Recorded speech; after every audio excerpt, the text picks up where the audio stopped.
ओम श्री सूर्याय नमः। ओम आदित्याय नमः।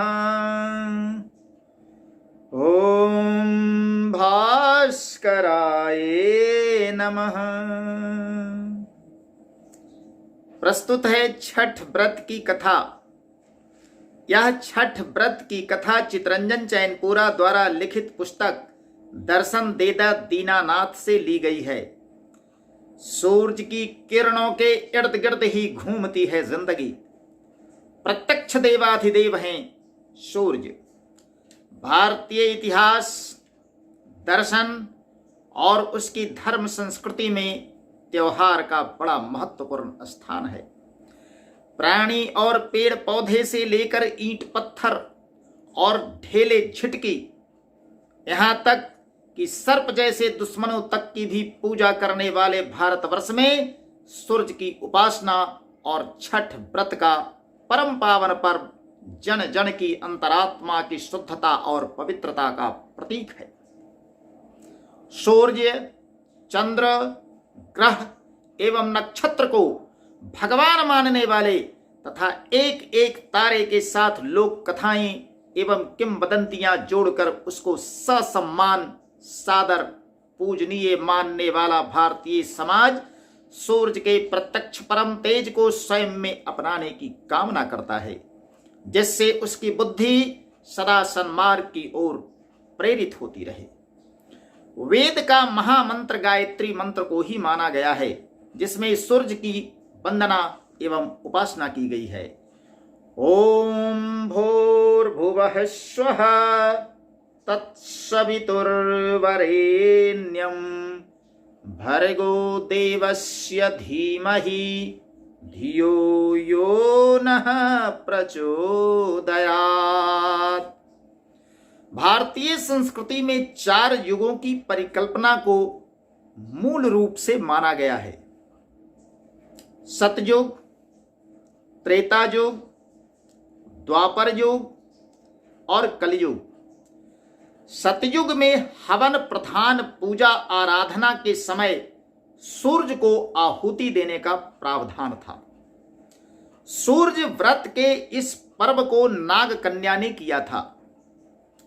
कश्यप ऋषि के यज्ञ मंडप में नाग कन्या को सूर्य का पूजन करते देखकर सुकन्या ने भी इस व्रत को किया था। बात सतयुग की ही है। सरयाति नामक राजा की सहस्र पत्नियों से उत्पन्न एकमात्र संतान थी सुकन्या। वह अत्यंत रूपवती एवं गुणवती थी। एक बार राजा अपनी सेना सहित जंगल में विचरण कर रहे थे। उस समय उनकी पुत्री भी साथ में थी। अपनी सखियों के साथ वह च्यवन ऋषि के आश्रम में गई। तपस्यारत ऋषि का समूचा शरीर दीमक लगने से मिट्टी में मिला प्रतीत होता था। उनकी दोनों आंखें अप्रतिम तेज से चमक रही थी। सुकन्या ने उन्हें कोई चमकदार वस्तु समझकर उत्सुकतावश कुश के कांटे से उनके दोनों नेत्रों में छेद कर दिया।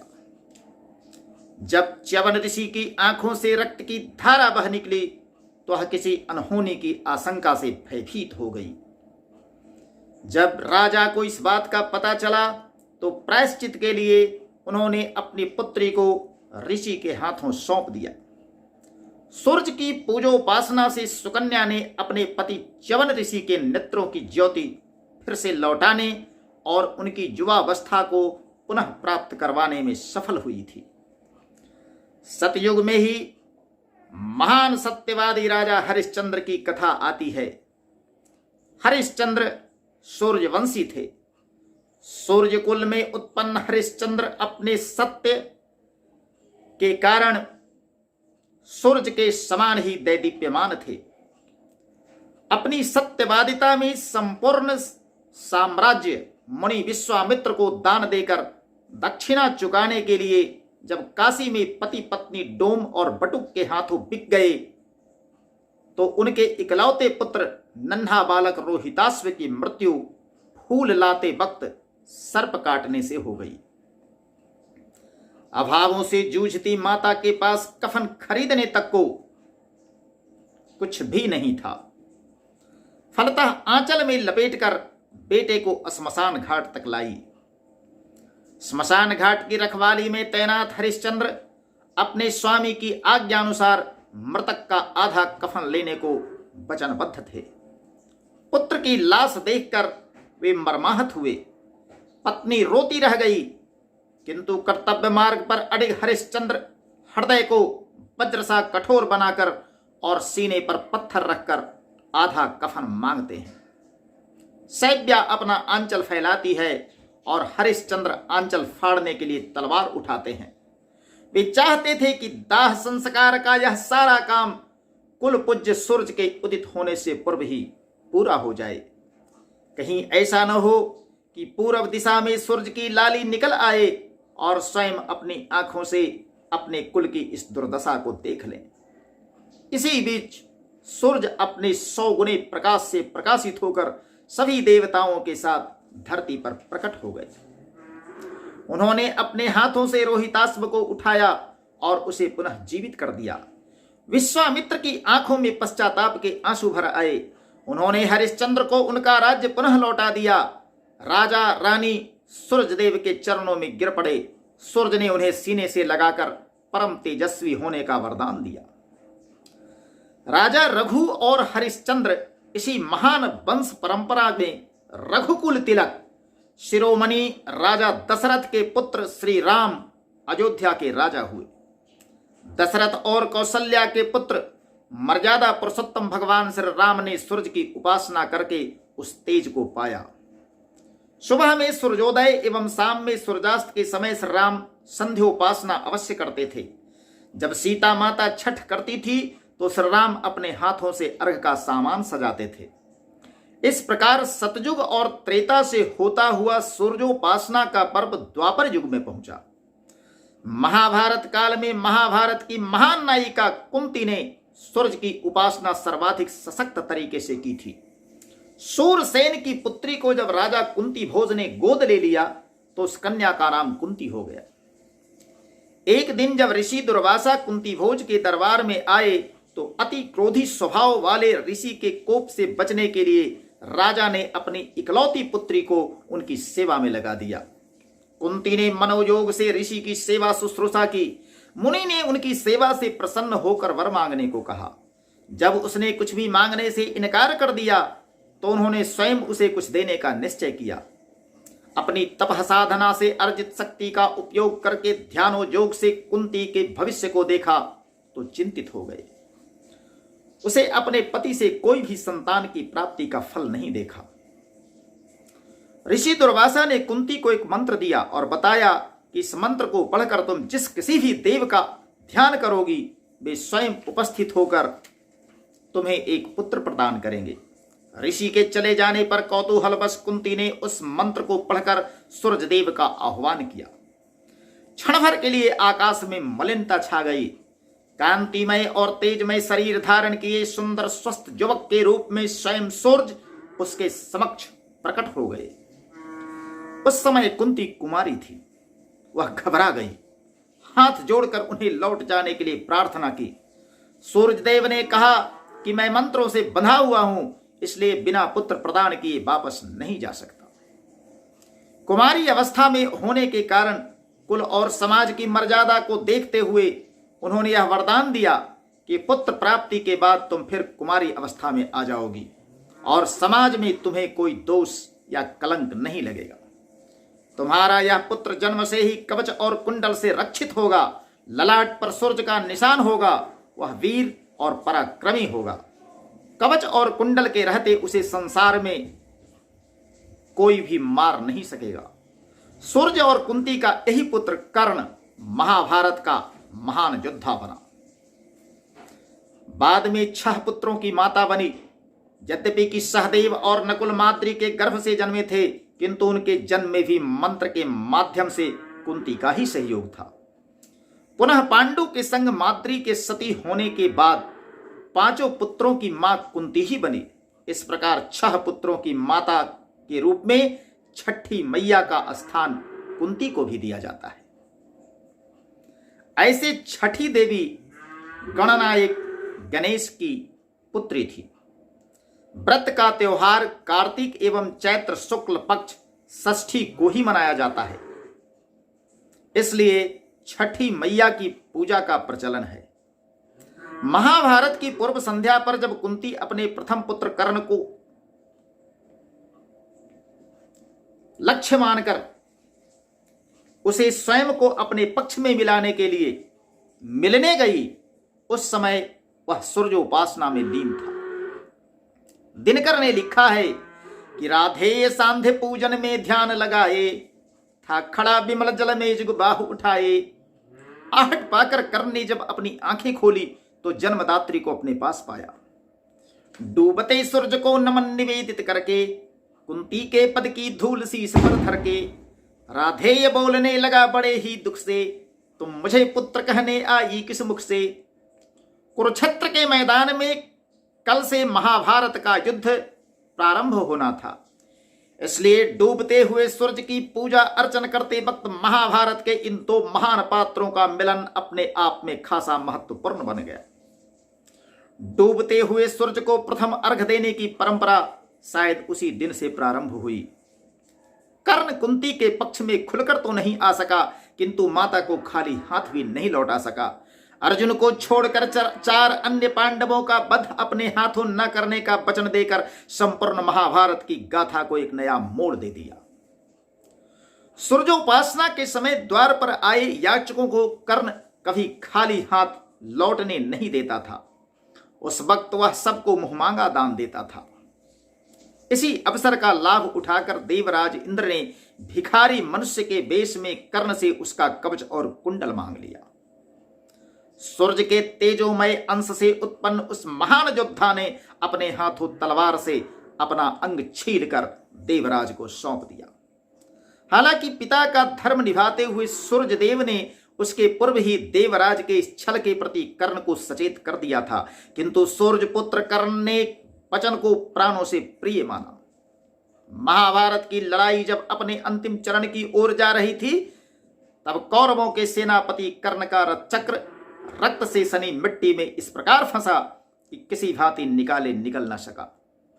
राजनीति विशारद भगवान श्री कृष्ण का आदेश पाकर गांडीवधारी अर्जुन ने जब निःशस्त्र कर्ण पर वाणों की बरसात कर दी, तब अपना अंत समय निकट जानकर वह महान वीर हाथ जोड़कर सूर्योपासना में अंतिम बार लीन हो गया। वाणों से कटकर कर्ण का सिर जब धड़ से अलग हुआ तो उसके शरीर से बाहर एक ज्योति निकली और प्रबल वेग से उड़ता हुआ वह तेज पुंज जाकर सूरज में समा गया। सूर्यपुत्र सूरज में समाहित हो गया। युद्ध समाप्ति के बाद पिंडदान करते समय कुंती ने कर्ण को दोबारा पिंड देने के लिए युधिष्ठिर से कहा। छठ व्रत करते समय दोहरा अर्घ देने की परंपरा शायद यहीं से लागू हुई। छठ व्रत करते समय छठी व्रती गीत गाते हैं कि दोहरे दौरवा ले ले, दोहरे दौरवा ले परवैतिन बहरैलन है, यानी दोहरे दौरा का प्रचलन शायद वहीं से हुआ हो। आज भी छठ के पारंपरिक गीतों में ग्रामीण महिलाएं दोहरे दौरवा, दोहरे कुलसुब्बा एवं दोहरे सब फलवा साजी आदि शब्दों का प्रयोग करती हैं। महाभारत काल में ही छठ व्रत और सूरज की पूजा का अन्य उल्लेख भी मिलता है। छल से खेले गए जुए में अपना संपूर्ण साम्राज्य गंवाने के बाद 5 पांडव द्रौपदी के साथ वन में वास कर रहे थे, तो उन्हें अनेक कष्टों का सामना करना पड़ा। धौम्य ऋषि के बताने पर द्रौपदी ने छठ व्रत किया और सूरज की उपासना की। भगवान आदित्य प्रसन्न हुए। उन्होंने द्रौपदी को एक ऐसा बटुआ प्रदान किया जिसमें से उस वक्त तक असंख्य लोगों को भोजन कराया जा सकता था जब तक द्रौपदी खा न लेती। वह प्रतिदिन सबको खिला लेने के बाद स्वयं भोजन करती थी, क्योंकि उसके खाने के बाद उस बटुए में से और कुछ भी नहीं निकल सकता था। यही कारण है कि आज भी महिलाएं घर के सभी सदस्यों को खिलाने के उपरांत ही खाती हैं।